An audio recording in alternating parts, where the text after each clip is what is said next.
پڑھ کر محمد عربی صلی اللہ علیہ وسلم کا انقلاب جزیرہ نما عرب میں آیا اور پھر پھیلا دائیں بائیں، مشرق مغرب شمال۔ منطقی طور پر بھی یہی ممکن ہے، اور اس کو اگر کانورس لے لیجئے، اس کا ضد لے لیجئے، اگر پوری دنیا میں بیک وقت اس کا قیام ممکن ہوتا تو حضور کے ہاتھ ہو جاتا۔ افضل البشر ہے کہ نہیں؟ سید الانبیاء اور رسول ہے کہ نہیں؟ سید الاولین والآخرین ہے کہ نہیں؟ خاتم النبیین ہے کہ نہیں؟ اگر یہ ہو سکتا ہوتا تو حضور کے ہاتھ ہو جاتا۔ وہاں بھی یہی ہوا، 23 برس کی محنت شاقہ سے جزیرہ نما عرب میں وہ نظام قائم ہو گیا۔ اب دائیں بھی پھیلا، عراق سے ہوتے ہوئے ایران، اور ایران سے ہوتے ہوئے ماوراء النہر، اور وہاں سے ہوتے ہوئے ہندوستان آیا۔ مغرب میں نکلا، شام سے ہوتے ہوئے، اور پھر مصر، اور مصر سے لیبیا، اور لیبیا سے الجزائر، چلتے جائیے۔ شمال میں کوکیشیا ماؤنٹینز۔ یہی تدریج ہو سکتی ہے نا، اب بھی یہی ہوگی۔ لیکن سوال یہ ہے کہ کیا کوئی انڈیکیشن ہے، کوئی اشارات ہیں، کوئی صراحت ہے کہ یہ کہاں سے ہوگا؟ مسلمانوں کا ذہن تو فوراً جائے گا کہ مکہ مکرمہ ہی سے ہونا چاہیے، مدینہ منورہ سے ہونا چاہیے، جزیرہ نما عرب سے ہونا چاہیے۔ لیکن دو اعتبارات سے بات بالکل مختلف ہے، بلکہ میں تو شاید آج تیسری بات کا اضافہ کر کے بتاؤں، 3 اعتبارات سے بالکل مختلف ہے۔ پہلی بات ہے پچھلے 400 برس کی تاریخ۔ ختم نبوت کے بعد اہم ترین دینی منصب مجددین کا ہے۔ ان اللہ یبعث فی هذه الامت علی راس کل 100 عام من یجدد لها دینها۔ اللہ تعالیٰ اس امت میں ہر صدی کے سرے پر ایسے لوگوں کو اٹھاتا رہے گا جو اس کے دین کو تازہ کر دیں گے۔ سنن ابی داؤد کی روایت ہے، مجددین کا سارا تصور۔ اب نوٹ کیجئے کہ 1000 برس تک سارے مجددین عالم عرب میں آئے۔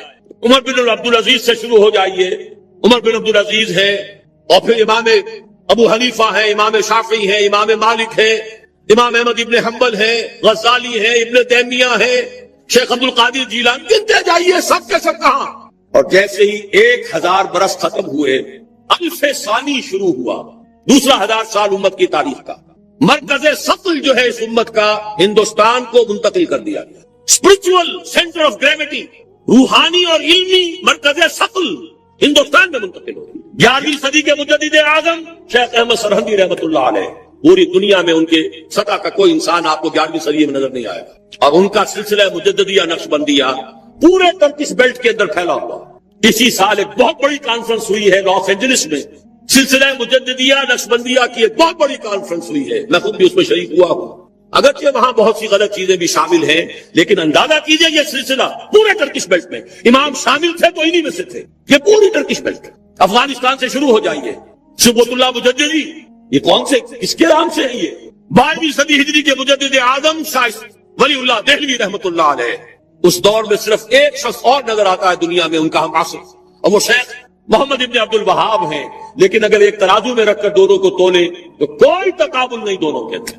جامع معقول و منقول، جامع ظاہر و باطن، چاروں ڈائمنشنز کے حوالے سے جامع ترین شخصیت شاہ ولی اللہ دہلوی کی ہے رحمۃ اللہ۔ 13ویں صدی ہجری میں جہاد بہت سے ہوئے ہیں، سنوسی نے بھی جہاد کیا ہے، مہدی سوڈانی نے بھی کیا ہے، لیکن سب سے عظیم جہاد سید احمد بریلوی اور شاہ اسماعیل شہید رحمہ اللہ، وہ کہاں ہوا؟ ہندوستان۔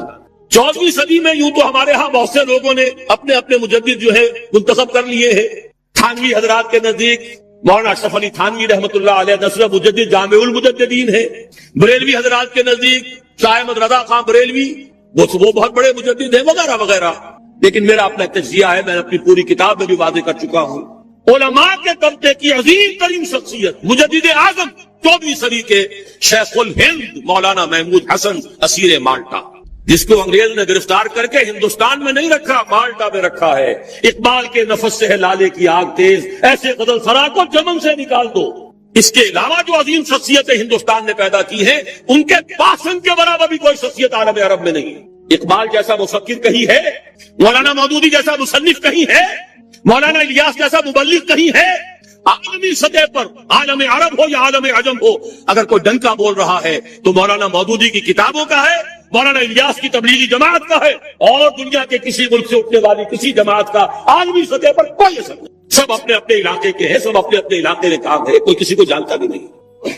اور فلسفیکل لیول پر، انٹلیکچوئل لیول پر علامہ اقبال واحد شخص ہے، کوئی دوسرا ہے ہی نہیں۔ تقابل تو وہاں کیا جائے جہاں کوئی دوسرا ہو، تو دوسرا ہے ہی نہیں۔ یہ کیا سب کچھ یوں ہی ہو رہا ہے، ایٹ رینڈم ہو رہا ہے، یا کوئی حکمت خداوندی ہے؟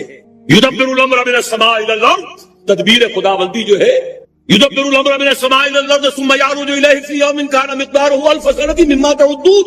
اللہ کی تدبیر تو ہزار برس کی ہوتی ہے، 400 برس کی تاریخ آپ کو میں نے بتا دی، دینی اعتبار سے۔ اس میں اضافہ کیجئے، وہ جو کولونیل رول تھا اس سے آزادی تمام مسلمان ملکوں میں چلی، تحریک چلی ہے نا، لیکن اسلام کا نعرہ صرف تحریک پاکستان کے لیے لگا۔ عربوں نے عرب نیشنلزم کا حوالہ لیا ہے، سہارا لیا ہے۔ خلافت ختم ہو رہی تھی، احتجاجی تحریک صرف ہندوستان میں چلی، باقی پوری دنیا کے مسلمانوں نے یہ بھی محسوس نہیں کیا، جیسے کہ حضور نے فرمایا ہے کہ ایک منافق کو بھی گناہ کرنے سے کچھ احساس تو ہوتا ہے، بس اتنا ہی ہوتا ہے جیسے ناک پر مکھی بیٹھی تھی اسے اڑا دیا۔ اس سے زیادہ احساس خلافت کے خاتمے کا پوری دنیا میں کہیں نہیں۔ اور یہاں مشرق سے مغرب، شمال سے جنوب، بونی اماں محمد علی کی جان بیٹا خلافت میں دے دو، ہندوؤں کو شریک ہونا پڑا خلافت کی دیر۔ قرارداد مقاصد پاس ہو گئی، 10 کروڑ انسانوں کی نمائندہ اسمبلی کہہ رہی ہے we wash our hands off the claim of sovereignty، ہم حاکمیت کے دعوے سے دستبردار ہوتے ہیں، سروری دیوا فقط اس ذات بے ہمتا کو ہے، حکمراں ہے ایک وہی، باقی بتانے آزم۔ اس سے اگلا معجزہ، تمام فرقوں کے 31 سربراہ مردہ علماء نے دستور کے 22 نکات دے دیے متفقاً ہے۔ اس کے بعد قافلہ بھٹک گیا، میں اس طرف جانا نہیں چاہتا، اس وقت صرف آپ کو مثبت چیزیں بتا رہا ہوں۔ بھٹک کر ہم نے اپنی منزل دور کر لی ہے، واپس آ جائیں گے تو انشاءاللہ یہ پچھلے سنگھائے میل، یہ ہمارے حوصلوں کو بڑھانے کے لیے ان کی یاد تازہ کرنا، تازہ خواہی داشتن گر داغ ہائے سینہ را، گاہے گاہے باز خواہی داستان پاری نہ رہا۔ اس کو نوٹ کیجئے، اس لیے یاد دلا رہا ہوں کہ کچھ مشیت عزتی ہے اس علاقے سے۔ اب آئیے احادیث کی طرف، 3 حدیثیں ہم نے کوٹ کی ہیں۔ عن عبداللہ بن الحارث رضی اللہ عنہ، ابن ماجہ کی روایت ہے یہ، سنن ابن ماجہ، عن عبداللہ بن الحارث رضی اللہ عنہ قال قال رسول اللہ صلی اللہ علیہ وسلم یخرج ناس من المشرق یؤتون للمہدی یعنی سلطانہ، مشرق کی طرف سے لوگ نکلیں گے جو منزل پر منزل کرتے ہوئے آئیں گے، وطا پاؤں تلے روندنا، مہدی کے لیے، یعنی اس کی حکومت قائم کرنے کے لیے۔ مہدی کا ظہور جو بھی ہمارے پاس روایات ہیں وہ یہی ہے کہ ان کا ظہور تو عالم عرب ہی میں ہوگا، مکے ہی میں، وہی ان سے بیعت ہوگی۔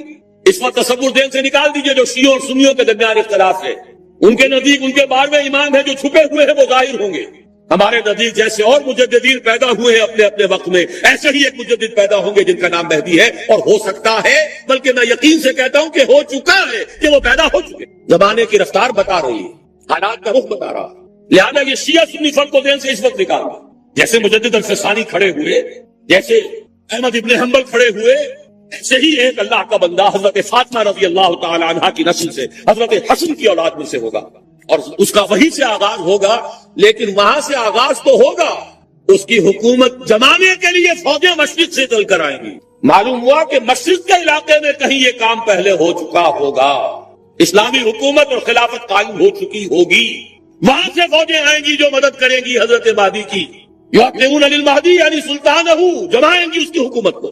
علامہ اقبال نے غالب ایسے ہی حدیثوں سے وہ انسپریشن لی تھی کہ میرے عرب کو آئی ٹھنڈی ہوا جہاں سے، میرا وطن وہی ہے، میرا وطن وہی ہے۔ حضور صلی اللہ علیہ وسلم کو ٹھنڈی ہوا آئی تھی۔ اگلی حدیث پڑھ گیا نبی ہریرہ، اور یہ جامع ترمذی کی روایت ہے حضرت ابو ہریرہ سے رضی اللہ عنہ، یخرج من خراسان رایات سود لا یردها شیء حتی تنصب بإیلیا، خراسان سے سیاہ پرچم نکلیں گے جنہیں کوئی طاقت جن کا رخ پھیر نہیں سکے گی، یہاں تک کہ وہ ایلیا میں جا کر نصب ہو جائیں گے۔ اس حدیث میں 2 لفظ اگر نہ سمجھ لیں ہم تو حدیث سمجھ میں نہیں آتی۔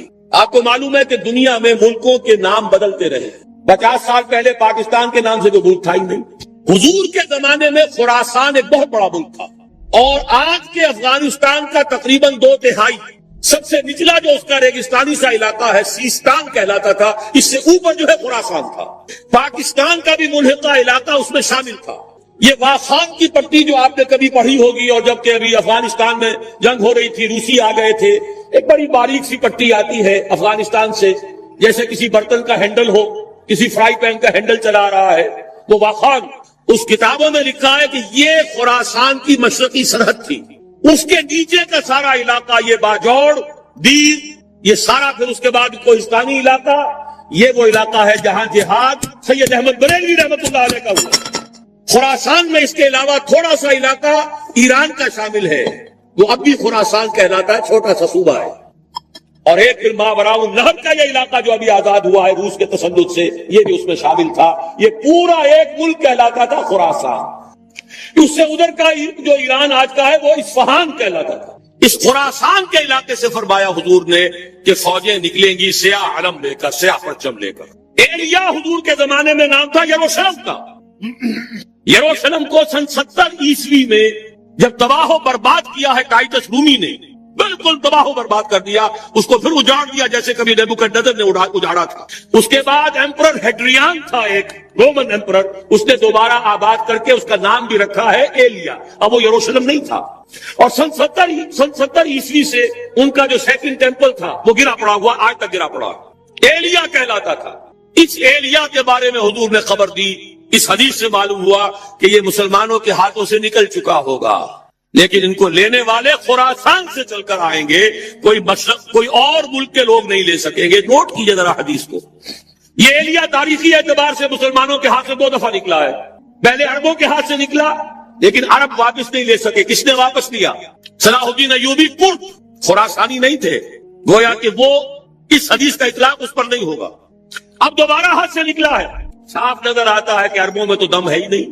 تھوڑے سے دم خم کا امکان تھا عراق کا، اس کا جو بھوکس نکالا ہے، اگلا پچھلا کھایا پیا جیسا، اور دوسرا 3 ٹکڑوں میں تقسیم کیا ہے، اس کی اپنی حماقت بھی اس میں شامل ہے، عالمی سازش شامل ہے، سب کچھ ہے۔ یہ میرا اس وقت کا موضوع نہیں ہے۔ عالم عرب میں کوئی ملک ایسا نہیں ہے کہ جو چیلنج کر سکے۔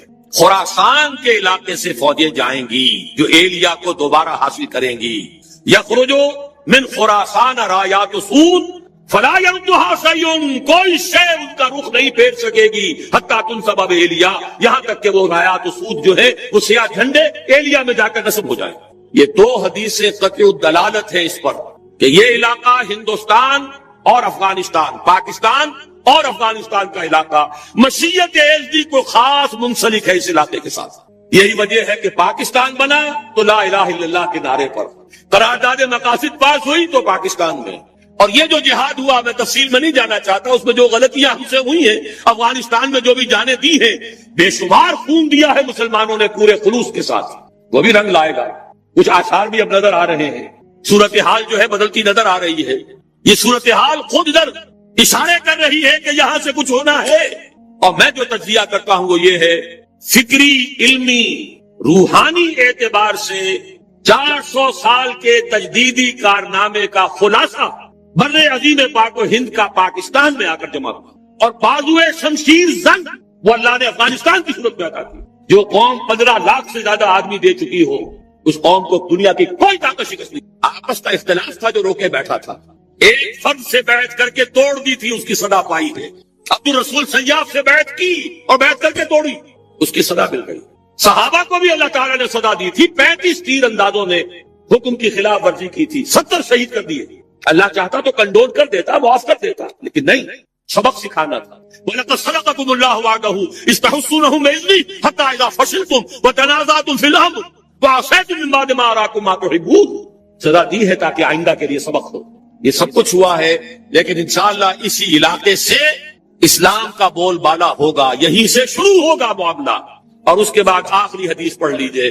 جزیرہ نما عرب میں ہوا تھا تو کیا ہوا تھا، پھر مشرق بھی اور مغرب بھی۔ یہ حدیث، اس کے بھی سمجھنے میں بہت سی مسلمانوں کو دقت ہوتی رہی ہے۔ یہ تو جیسے قرآن مجید کی بہت سی آیات، آج جبکہ سائنٹیفک ہماری معلومات کا دائرہ وسیع ہو رہا ہے، جتنا واضح ہو کر آج سامنے آ رہا ہے پہلے نہیں آ سکتا تھا۔ کل فی فلک یسبحون، یہ جتنا آج سمجھ میں آتا پہلے نہیں سمجھ میں آ سکتا تھا۔ اسی طرح اس حدیث کو کیسے سمجھتے؟ ان ثوبان مولا رسول اللہ صلی اللہ علیہ وسلم، وہی ثوبان ہے رضی اللہ تعالی عنہ۔ قال رسول اللہ صلی اللہ علیہ وسلم عصابتان من امتی احررهم اللہ من النار، عصابت تغزو الہند وعصابت تکون مع عیسی ابن مریم علیہ السلام۔ میری امت کے 2 لشکر ایسے ہوں گے جن کو اللہ نے آگ پر حرام کر، جہنم ان سے دور بھاگے گی، جہنم ان کے قریب نہیں آ سکے گی۔ ایک وہ لشکر ہوگا جو ہند پر حملہ کرے گا، اور ایک وہ ہوگا جو عیسی ابن مریم کے ساتھ جا کر دجال سے جنگ کرے گا۔ یہ دونوں لشکر ایک حدیث میں کیسے جمع ہو گئے؟ یہ محمد ابن قاسم کی بات نہیں ہو سکتی، یہ محمود غزنی کی بات نہیں ہو سکتی، ان دو کا جمع ہونا ایک حدیث میں معلوم ہوا اس علاقے میں وہ حکومت قائم ہوگی، پھر دائیں بائیں، پھر مشرق اور مغرب، ادھر حضرت مہدی ہوں گے، ادھر یہودیوں سے بھی جنگ ہوگی، دجال اکبر کا ظہور ہوگا، ان کے لیے بھی فوجیں ادھر سے جائیں گی، زمینی مدد آئے گی خراسان اور پاکستان کے علاقے سے، اور آسمانی مدد آئے گی عیسیٰ ابن مریم کی شکل میں رضی اللہ تعالی علیہ الصلوۃ والسلام۔ اور پھر ظاہر بات ہے اگر وہاں جا کر لڑیں گے تو ہند، اس کے بعد یہ پھیلے گا معاملہ، مشرق و مغرب کی طرف پھیلتا چلا جائے گا۔ لیکن یہ ساری باتیں جو میں نے آپ کو بتائیں، جو بڑی میٹھی ہیں، بڑی لذیذ ہیں، دل خوشکن ہیں، دل کو بھانے والی ہیں، لیکن ان کے ساتھ کڑواہٹ بھی ہے۔ توجہ دلا رہا ہوں، تاریخ میں بہت سے ایسے دور گزرے ہیں ہندوستان کی عظمت کے جس میں یہ تینوں ملک ایک تھے۔ وہ اشوکا کا دور ہو، وکرماجیت کا دور ہو، وہ چندر گپت موریہ کا دور ہو۔ آپ کو معلوم ہے بدھزم جو ہے اس کا سب سے بڑا مرکز تو افغانستان تھا۔ سب سے بڑا بدھ جو ہے وہ تو بامیان میں تھا، جسے گرایا ہے جو طالبان نے، بدھا کا سب سے بڑا مجسمہ وہاں تھا۔ یہ سارا در حقیقت جو تہذیب، گندھارا تہذیب، یہ قندھار کیا ہے؟ گندھارا تہذیب جو ہے یہ تو بدھ مت تہذیب تھی۔ تو یہ تقریباً ایک ملک رہے، پھر پٹھانوں کے دور میں ایک رہے، پھر مغلوں کے دور میں ایک رہے۔ اور یاد میں اب تاریخی بات یاد دلا رہا ہوں، کوسی جن نے کہا تھا یہ 1971 میں جب یہ بنگلہ دیش کا ہمارا فال ہوا ہے، اس کی تجویز تھی کہ ایک حکومت قائم کی جانی چاہیے، the United States of the great Indian peninsula, اس میں افغانستان، پاکستان، بھارت، بنگلہ دیش کو شامل کیا جائے۔ بہرحال یہ چیزیں میں نے، اور اب جو کچھ ہو رہا ہے ظاہر بات ہے کہ جب ہمیں دیکھ لیا کہ کمزور ہو رہے ہیں، ان کے پاؤں تو لڑکھڑا ہی رہے ہیں، یہ تو خاتمے کے قریبی ہیں، تبھی تو امید ہو رہی ہے انہیں کہ کچھ کنفیڈریشن ہو جائے۔ اڈوانی صاحب نے کھل کر کہا، آج سے پہلے تو کسی نے نہیں کہا تھا، ابھی ہمارے پاؤں جمے ہوئے تھے زمین میں، اب وہ لڑکھڑا رہے ہیں۔ بہرحال اس اعتبار سے ہم نہیں کہہ سکتے کہ یہ تینوں ملک جو ہیں ان میں سے اللہ تعالیٰ، ظاہر بات ہے کہ پہلے تو ہمیں سب سے زیادہ توقع دی پاکستان سے تھی، پاکستان اسی لیے بنایا گیا تھا، اس میں ہم فیل ہو چکے ہیں، it has to be admitted. ہم اپنا وجہ جواز کھو چکے ہیں، نظام دیت ختم ہو چکا۔ اب یہ ہے کہ امریکہ کی آپ جب تک اس کی اسٹریٹجی کے مطابق چلتے رہیں گے وہ آپ کو باقی رکھے گا، ورنہ یہ ہے کہ وہ ختم کر دے گا۔ اور اگر ذرا سی بھی کوشش آپ نے کی کہ چائنا کی طرف لپکے اور جو کنٹینمنٹ آف چائنا کا حصار امریکہ بنانا چاہ رہا ہے، جس میں لیڈنگ رول اس نے دینا ہے بھارت کو، اور اس میں افغانستان بھی نتھی ہو چکا ہے، بھارت اور افغانستان کے درمیان تو تقریباً کانفیڈریشن قائم ہو چکی ہے، اور افغانستان ہمیشہ سے بھارت کا جو جھولی چک رہا ہے۔ یہ تو طالبان کے زمانے میں معاملہ بدلا تھا، یا یہ جو اینٹی رشین جو جہاد وہاں ہوا تھا اس میں معاملہ بدلا تھا، ورنہ آپ کے دل میں یہ ہوگا یا ہونا چاہیے کہ جب پاکستان وجود میں آیا ہے تو یونائٹڈ نیشنز کی ممبرشپ کی قرارداد جب پیش کی گئی کہ پاکستان کو بھی یونائٹڈ نیشنز کا یو این او کا ممبر بنا لیا جائے، تو ایک ہی ملک دنیا میں تھا جس نے مخالفت کی، وہ افغانستان تھا۔ آج اسی کی روح دوبارہ کرزئی کی شکل میں آپ کے سر پر سوار بیٹھی ہوئی۔ بہرحال یہ صورتحال جو ہے پاکستان کے بارے میں، اگر پاکستان نے کوشش کی تو پھر یہ کرنچ آئے گا ادھر سے بھی اور ادھر سے بھی، اور امریکہ کسی نہ کسی صورت میں ہماری ایٹمک جو ہے نیوٹرلائز کر کے صلاحیت کو کس شکل میں کرے گا یہ میں نہیں کہہ سکتا۔ 100 طریقے ان کے پاس موجود ہے، ہمارا سارا نظام ہی جام کر دے، کر سکتے، لیکن ڈو اٹ۔ عراق کا جو پہلی مرتبہ جنگ ہوئی تھی، سارا ان کا جو الیکٹرانک سسٹم کا جام کر دیا، کیا کرے گا؟ نہ رائڈر کام کر رہا ہے، نہ کچھ اور کام کر رہا ہے، نہ کمیونیکیشن ہے، کیسی لڑائی؟ بہرحال یا ایک شکل یہ بھی ہے، اگر جو عوامی تحریک قاضی حسین احمد صاحب چلانے کی کوشش کر رہے ہیں، اگر یہ مومنٹم پکڑ گئی تو کیا ہوگا؟ کیوس میں کیا ہوگا؟ یا کوئی نیا مارشل لا، اور یا پھر پاکستان کا خاتمہ، کہ یہ تو اب انسٹیبل ہو گیا معاملہ، اور یہ بڑا اسٹریٹجک ریجن ہے، یہ انسٹیبلٹی جو ہے یہ برداشت نہیں کر سکتے۔ واللہ اعلم، واللہ اعلم، یہ اندیشے ہیں، یہ خطرے ہیں۔ بہرحال اب اس سے آگے بڑھ کر یقین ہے کہ ہوگا ضرور مشرقی علاقے میں سے کہیں۔ بھارت کا میں نے ذکر کیوں کیا ہے؟ بھارت تو ایک غیر مسلمان ملک ہے، غیر مسلم ملک ہے، لیکن 18 کروڑ مسلمان وہاں رہتا، پاکستان کی آبادی سے زیادہ مسلمان بھارت کے اندر، اور بھارت کا عام مسلمان پاکستان کے عام مسلمان سے زیادہ مذہبی ہے، یہ نوٹ کر لیجیے۔ اس لیے بھی کہ ان کے لیے مشکلات بہت ہیں۔ ہم نے عیاشیاں کی، امریکہ نے ہمیں گھی کے ڈبے دیے، ہمیں گندم دی، ہمیں یہ کیا، ہمیں وہ کیا، ہمیں تیل دیا، ہمیں سیبر جیٹ دے دیے، ہمیں پیٹنٹ ٹینکس دے دیے، ہم نے عیش کی، اپنی خودی کو بیچا، امریکہ کے پاس گروی رکھا اور عیش کیے، قرضے پر قرضے لیے، اور ہمارے ہاں جو ہے ایک طبقہ پیدا ہو گیا دنیا کے امیر ترین لوگوں میں سے، دنیا کے امیر ترین جنرلوں کے اندر ہمارے نام آ گئے، اور یہ کیا عظیم محل جو بنے ہیں، یہ ڈیفنس سوسائٹی جو ہے وہ چاہے وہ کراچی کی ہو، لاہور کی ہو، کہیں اور کی ہو، یہ پیسہ کہاں سے آیا؟ قرضوں کا پیسہ جو کہ وہاں سے غبن ہوا اور وہی واپس جا کر امریکہ کے سوئٹزرلینڈ کے بینکوں کے اندر ڈپازٹ بھی ہو گیا. یہ سارا معاملہ ہمارا ہوا ہے. لیکن جیسا کہ میں نے عرض کیا، ایک اعتبار سے اب میں اس وقت گریٹر انڈیا کی بات کر رہا ہوں، پاکستان جمع بھارت جمع بنگلہ دیش. اس کا جو خاص رول تاریخ میں رہا ہے وہ میں نے کئی دفعہ بیان کیا، اس وقت صرف گنواؤں گا. سلسلہ مجددین جو ختم نبوت کے بعد سب سے بڑا سلسلہ ہے رشد و ہدایت کا، 1000 برس تک عالم عرب میں رہا، 11ویں صدی سے ہندوستان میں آ گیا. مجدد الفسانی کہاں؟ سرہند میں دفن ہے، ایسٹ پنجاب میں. 12ویں صدی کے مجدد شاہ ولی اللہ کہاں دفن ہے؟ دلی میں دفن ہے. 13ویں صدی کے مجدد شہید ہوئے بالا کوٹ میں. 14ویں صدی کے مجدد دفن ہے دیوبند میں. مجددین کا سلسلہ آیا. نمبر 2، جب سازشیں ہو رہی تھی خلافت کو ختم کرنے کے لیے تو تحریک خلافت چلی صرف ہندوستان میں، اور اتنے شور شور سے چلی کہ ہندو شریک ہو گئے. گاندھی کہاں خلافت شریک معجزہ ہے. پھر ہر جگہ پر مسلمانوں نے آزادی حاصل کی لوکل نیشنلزم کی بنیاد پر، عرب نیشنلزم، ملئی نیشنلزم، اور مسلمانوں نے ملک بنایا پاکستان اسلام کی بنیاد پر، مسلم نیشن ہوڈ، اسلام کے نام. پھر یہ پاکستان وجود میں آیا ہے معجزے کے طور پر. اس لیے میری کتاب ہے، کاش کہ آپ لوگوں کے پڑھنے کی کوئی عادت ہو، دلچسپی ہو. استحکام پاکستان کے نام سے کتاب میں نے ثابت کیا پاکستان کا قیام معجزہ. اور سب سے بڑی بات، پاکستان لیلۃ القدر میں نازل ہوئی. اللہ تعالیٰ نے ہمیں کیا کیا چیزیں عطا کی تھیں جن میں سے ہم نے کسی کا حق ادا نہیں کیا. بہرحال بھارت کا معاملہ اب دیکھیے، اگر تو مشرق کا معاملہ لیا جائے تو پاکستان اس، لیکن یہ داخلہ دو طریقے سے ہوگا، بعز عزیز و ذل ذلیل، یا صاحب عزت کے اعزاز کے ساتھ، یا کسی مغلوب کی مغلوبیت کے ساتھ. یعنی یا تو اللہ تعالیٰ ان کا اعزاز فرمائے گا اور وہ کلمہ اسلام کے خود قائل ہو جائیں گے. جب گھر والا خیمے والا اسلام لے آئے گا تو اسلام اس کے گھر میں داخل ہوگا، اس کو بھی عزت نصیب ہوگی. وَلِلَّهِ الْعِزَّةُ وَلِرَسُولِهِ وَلِلْمُؤْمِنِينَ، عزت و حق اللہ کا، اس کے رسول کا اور اہل ایمان کا. اور اگر وہ اسلام قبول نہیں کرے گا تو یؤتُ الجزیۃ عن یدٍ وَهُمْ صاغرون، چھوٹے ہو کر رہنا پڑے گا، جزیہ دینا ہوگا، اسلام کی بالادستی قبول کرنی ہوگی. بتائیے اس کے بعد بھی کوئی شک ہے؟ یہ ہے آسمانی نقشہ. یہ اللہ فرما رہے ہیں وَاللَّهُ مُتِمُّ نُورِهِ وَيَأْبَى اللَّهُ إِلَّا يُتِمَّ نُورَهُ لِيُظْهِرَهُ عَلَى الدِّينِ كُلِّهِ وَلَوْ كَرِهَ الْمُشْرِكُونَ. یہ اللہ کا فیصلہ ہے. ادھر يُرِيدُونَ لِيُطْفِئُوهُ ہے، یہ زمینی نقشہ ہے. اب شکل کیا ہے؟ اب میں آپ سے عرض کر دوں کہ ان دونوں کے مابین جو خلا نظر آ رہا ہے، کوئی شخص یقین کے ساتھ نہیں کہہ سکتا کہ اب حالات کا کیا رخ ہوگا. اس لیے کہ ظاہر بات ہے قرآن مجید میں مستقبل کے بارے میں خود حضور سے کہلوایا گیا، وَإِنْ أَدْرِي أَقَرِيبٌ أَمْ بَعِيدٌ مَا تُوعَدُونَ. لوگوں مجھے معلوم نہیں ہے کہ جس بات کی تمہیں خبر دی جا رہی ہے وہ قریب آ چکا ہے یا دور ہے. وَإِنْ أَدْرِي لَعَلَّهُ فِتْنَةٌ لَكُمْ وَمَتَاعٌ إِلَىٰ حِينٍ. اور میں نہیں جانتا، ہو سکتا ہے اللہ کچھ اور مہلت دے دے تمہیں، اور کچھ اور آزمائش جو ہے اس کے لیے تمہارے لیے کوئی اور مہلت عطا فرما دے، ہو سکتا ہے. تو میں بھی کسی دعوے سے نہیں کہہ رہا، لیکن دو امکانات ہیں.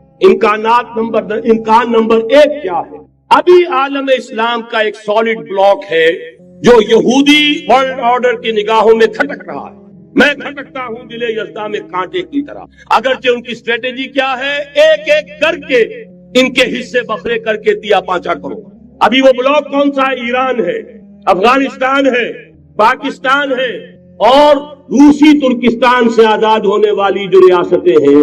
یہ ایک سالڈ بلاک. یہ عجمی مسلمان ہے، عربی نہیں. عربی گئے، یہ نوٹ کر لیجئے. اس لیے کہ عربوں کو اللہ نے فضیلت دی تھی، محمد ان میں سے تھے صلی اللہ علیہ وسلم، یہ رتبہ بلند ملا جن کو مل گیا. لیکن ساتھ ہی اللہ نے دھمکی بھی دے دی تھی سورہ محمد میں، ان تتولوا یستبدل قوما غیرکم. اگر تم پیٹھ دکھا دو گے اس مشن کو جو ہم نے تمہارے حوالے کیا ہے، تمہیں ہٹائیں گے، کسی اور کو لے آئے. اور یہ بات ہو چکی ہے 13ویں صدی عیسوی میں، 1258 میں جب سقوط بغداد ہوا ہے، عربوں کے ہاتھ سے عالم اسلام کی قیادت چھین لی گئی، معذور کر دیا. اس کے بعد قیادت کن کے ہاتھوں میں آئی؟ ترکوں کے ہاتھ. ترکان تیموری ہندوستان میں، ترکان صفوی ایران میں، ترکان سلجوقی مڈل ایسٹ میں، اور ترکان عثمانی کا تو کہنا ہی کیا ہے. وہ ایشیا مائنر سے چل کر، آپ کو معلوم ہے کہ مشرقی یورپ کا کتنا بڑا علاقہ، دی گریٹ آٹومان امپائر اس صدی کے آغاز تک قائم تھی. اس صدی میں عجیب معجزے ہوئے ہیں. گریٹ آٹومان امپائر جو 3 بر اعظموں پر محیط،